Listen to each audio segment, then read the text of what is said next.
नमस्कार, न्यूज मंच देख रहे हैं आप और मैं हूं विशाल वैभव।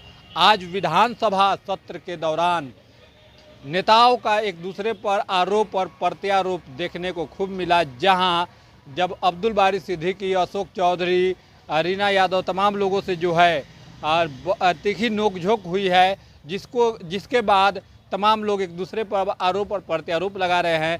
क्या कुछ नेताओं के विधानसभा में आज दिन भर के आरोप और प्रत्यारोप रहे हैं, आपको छोड़ जाते हैं सभी के प्रतिक्रियाओं के साथ। बने रहिए न्यूज मंच के साथ। न्यूज मंच के लिए राहुल कुमार के साथ विशाल वैभव, पटना। है कि मुख्यमंत्री जी को विपक्ष का कोई भी जवाब अच्छा नहीं लगता है। मुख्यमंत्री जी वही जवाब सुनना चाहते हैं कि उनका जो है जैसे खुद का सुशासन लिखने लगे। तो उनका देखिए, कल अंतर्राष्ट्रीय महिला दिवस है और एक महिला सवाल पूछ रही है कि गरहारा में जो है हाई स्कूल नहीं है, और उन्होंने खुद जवाब दिए हैं कि 4-4 किलोमीटर, 4.25 किलोमीटर, जबकि 4.25 किलोमीटर नहीं है, 67-68 किलोमीटर की दूरी पर है। और मैं कही कि गरहरा में महोदय एक हाई स्कूल होना चाहिए। उस मिडिल स्कूल से देश का जो दिनकर जी थे राष्ट्र कवि, उन्होंने भी पढ़ाया है। तो आप उत्क्रमित करने की बात मैंने की कि इसको हाई स्कूल में परिणत किया जाए, लेकिन माननीय मुख्यमंत्री जी बीच में ही खड़े होकर भड़क गए कि पहले कुछ था, पहले ये लोग पढ़ता लिखता था, पढ़ी लिखी थी। तो मैं तो खुद पढ़ी लिखी हूँ, पहले पढ़ता नहीं था। उर्मिला ठाकुर एक दाढ़ी बनाने वाले का बेटी कैसे LLB PhD कर ली? तो इन लोगों को विपक्ष का जो है कोई सवाल नहीं चाहिए। ये चाहते हैं विपक्ष मुक्त विधानसभा हो, विपक्ष मुक्त विधान परिषद हो, विपक्ष मुक्त राज्यसभा हो, विपक्ष मुक्त लोकसभा हो, कोई सवाल ना करे। चूंकि मुद्दे पर बात इनका करना अच्छा नहीं लगता है। इनको हर बात चुनावी सगुफा छोड़ने वाले, चुनावी लॉलीपॉप, चुनावी झुनझुना के तौर पर दिखाई पड़ता है कि हर लोग उनकी तारीफ करे।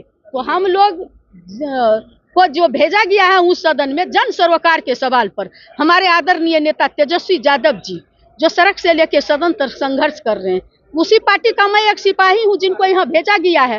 तो हम लोग तो जन सरोकार के सवाल पर पूछेंगे ही ना। तो जब सवाल पूछा जाता है तो सजा की बात होती है। वो कत्ल करते हैं कुछ नहीं होता, हम आ भी भरते हैं तो जाते हैं, बदनाम वाली बात। पर मुख्यमंत्री नीतीश कुमार राबड़ी देवी पे भी भड़क गए, कहा कि लालू यादव जब जेल गए थे तो उनको मुख्यमंत्री बना दिया, महिलाओं के लिए कुछ किया है। तो कैसे राष्ट्रीय जनता दल एक ऐसी पार्टी है जो बिहार में पहला मुख्यमंत्री, इस राज्य की पहली मुख्यमंत्री आदरणीय राजमाता राबड़ी मैडम को बनने का मौका मिला।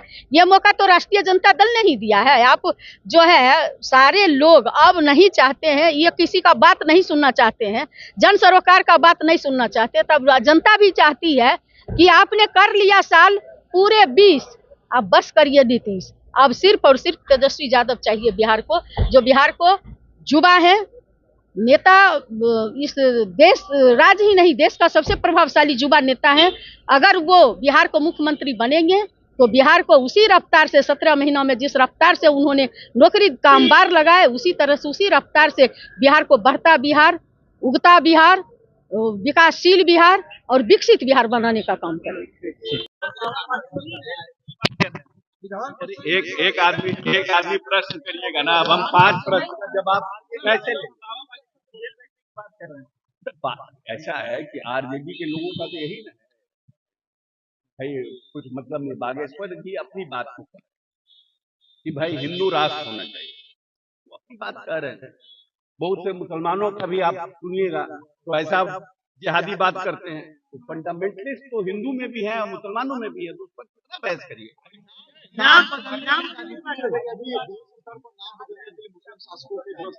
नाम रखे गए, बख्तियारपुर भी नाम लिया जा रहा है, बदला जाए।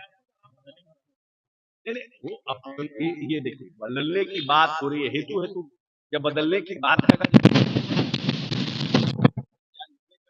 उस पर हम चर्चा करेंगे। कौन क्या चाहता है, कौन क्या बोलता है, उस पर चर्चा होती है। दिल्ली काफी ज्यादा भड़क गए।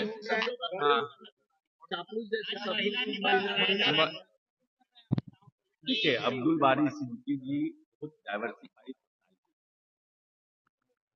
और जब रीना जी बोल रही थी, अब्दुल बारी सिद्दीकी जी बैठे बैठे कुछ कमेंट कर रहे थे, तो मैंने खड़ा होकर कहा कि भाई अब्दुल बारी सिद्दीकी जी अपने सीनियर लीडर है, बैडमिंटन से मुख्यमंत्री रहे हैं, सब कुछ। नहीं लगता बैठे बैठे। अगर आप खड़े होकर कुछ कमेंट करिएगा, रीना जी बैठ के फिर आपका प्रश्न का जवाब देंगे, जो परंपरा है। तो उन्होंने उस पर कहा कि आप बहुत चापलूस हैं, आप चापलूसीबाजी कहा कि नीतीश कुमार को, जिसको हम लोगों ने मानस पिता माना,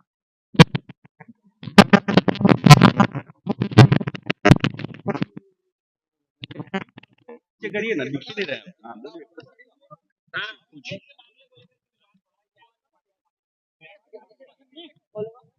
देखिए ऐसा है ना कि जो जो बात को बतंगर बनाया जा रहा है, उन्होंने कहा कि औरंगजेब की जो स्थिति है, जो औरंगजेब पर वो एकेडमिक डिसीजन का मामला है। कुछ आप कह गया है, कुछ लोग इतिहासकार, कुछ लोग प्रो हिंदू भी बोलते हैं, कुछ लोग एंटी हिंदू भी बोलते हैं। तो ये एक डिबेटेबल इशू है और इंटेलेक्चुअल हिस्टोरियन में इस पर डिस्कशन होना चाहिए। ये इनका बात, क्योंकि मिनॉरिटी कम्युनिटी से आते हैं और उसको रिप्रेजेंट करते हैं, तो उन्होंने जो हिंदुओं में भ्रम है औरंगजेब के लिए, ये कि वो दूर होना चाहिए और हिस्टोरिकल डिस्कशन होना चाहिए, यही बात था।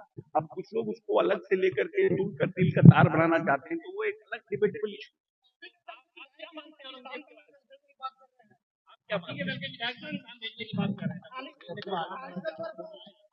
अब ऐसा है कि कुछ लोगों का अपना अपना तरीका होता है, expression of thought, expression of words, हर लोगों का अपना अपना तरीका होता है, उन्होंने अपने तरीके से किया है। इसका जवाब तो नीतीश कुमार दे। नहीं, अब हमारा पूरे एक समय था ना मुगल साम्राज्य आया था, ना हमारी कोई भूमिका थी, ना हम पैदा हुए। हम जो हिस्ट्री के स्टूडेंट में पढ़े हैं, मुगलों से बहुत कुछ फायदा भी हुआ है और नुकसान भी हुआ है। नुकसान इस सेंस में हुआ है कि जो हमारी सनातन परंपरा थी उसका हमें नुकसान हुआ। लेकिन ये कहना कि मुसलमान आए और मुसलमान ने पूरी तरह से देश को बर्बाद कर दिया, ये सत्य नहीं है। जब मुसलमान थे तो जीडीपी ऐसा हमारा खराब नहीं था। हाँ, लेकिन जब अंग्रेज आए तो उन्होंने हमको भी लूटा, और मुगलों के पहले जो लोग आए उन्होंने भी हमें लूटा।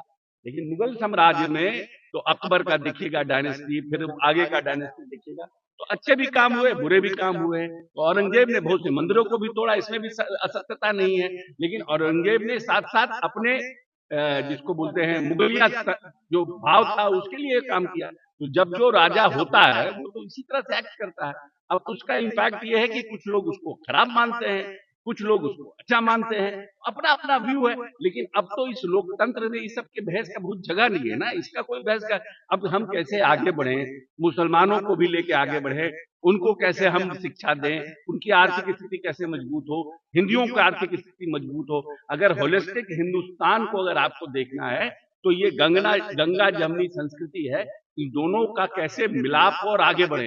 लेकिन एक फ्रैक्शन जो हमेशा जो है इस देश में, जैसे अंग्रेज ने गए हिंदू मुस्लिम को लड़ा करके राज किया और उसके बाद हिंदुस्तान पाकिस्तान अलग करके भाग गए, और वो एक हमारे यहाँ परमानेंट देश में दे दिया। तो कभी ना कभी कोई ना कोई तो ऐसा थॉटफुल आदमी निकलेगा जो इस गांव को भरने का काम करे। आज मुख्यमंत्री